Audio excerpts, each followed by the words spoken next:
Ito nga pala ay iipod dito kasi masyado siya nakalabas. Dalawang klase pala ang resonator. Ngayon, magandang araw sa inyo at ngayong araw na to ay pupunta tayo sa paggawa ng tambucho kasi yung Z900 ay papalagyan ko ng resonator. Tapos, yung bracket ng canister niya nasa labas. Ngayon, ipapaloob ko kasi masyado nakalabas yung tambucho ng Z9. Ito nga pala yung papalagay kong resonator. Ngayon, sana samahan nyo ako sa trip na to. Tignan natin kung anong trip mamaya pagkatapos ipakabit yung resonator. Time check, 11:36 ng tanghali. Ang init to.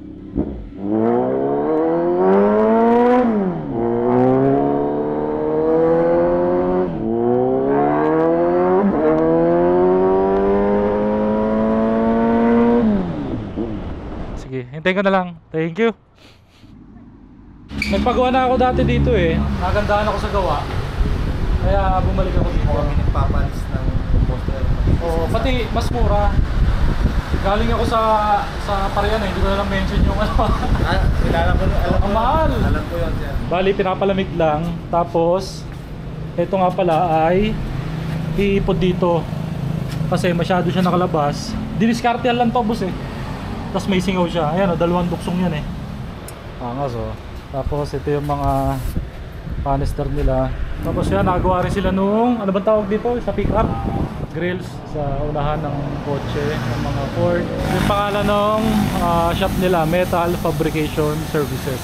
So yun, hintayin natin yung maggagawa nito. Malis lang, tapos pinapalamig lang din naman. Yung nakita ko dito, Reed, balang araw, makakasama kita mag-ride. Tanda mo yan. Dalawang klase pala ang resonator. Ito sa akin. Boss, anong tawag dito, boss? Yung sa akin?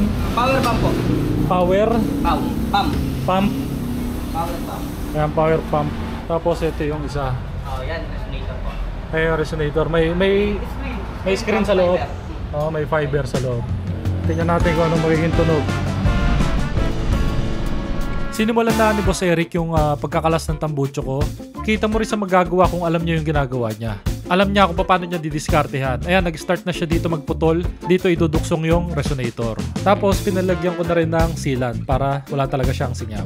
Pinasok na rin yung bracket ng muffler. Ayan, malapit na matapos. Ito na, try natin. Sound check. Okay na. Mas ang ganda ng gawa mo eh. Chamba lang yan, sir. Napakagaling eh. Chamba lang yan, chamba. Boss, ano pangalan mo ulit? Eric po, Eric. Eric, yan. Pag pupunta kayo dito, hanapin nyo lang si Eric. Ang bilis magawa, polito pa oh. 5 minutes lang tinira yan eh. Hindi, mga 30 minutes siguro, 40 minutes, mga ganon. Galing ni Boss Eric. Baba pa tayo ng headers. Oo, nagbaba pa ng headers.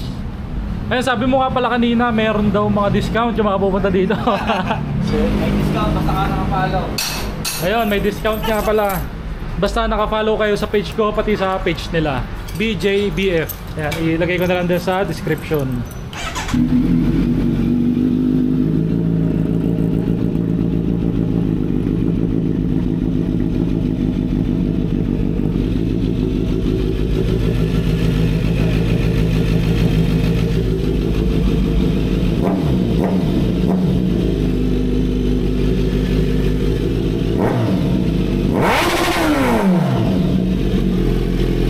Ayos.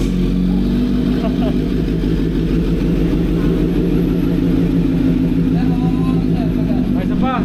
Sagad? Okay lang? Okay lang ba dito?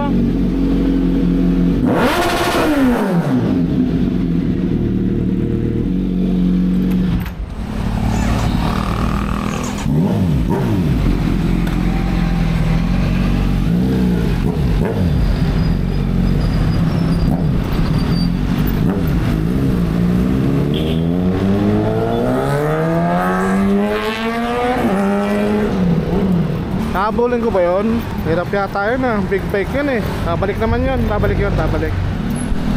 Ayun na. Maingay na. Maingay. Ayun na.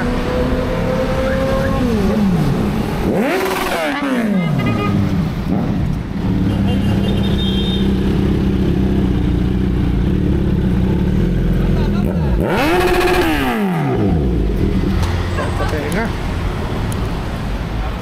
Okay ba? Okay ba, Sir Rene? Okay. Boss, puta na, lupit, ang lupit. Thank you. Ingat sir, ingat po. Ingat na, sir. Thank you. Thank you. Kaya sumunod si Panda, pati si Joking. Ang ganda ng tunog. Recommend ko yung ano na yan. Oo. Pag may mga metalworks kayo, magpapagawa kayo ng mga tambucho, full exhaust. Pag may mga paparepair kayo. Oo, okay. Magaling si kuya. Ngayon, may discount nga rin daw pala. Kapag sinabi nyo lang Ili Rides, basta naka-subscribe kayo, naka-follow kayo sa page ko, pati sa page nila. Anong pinakapit mo? Resonator. Resuscitation. Recitation.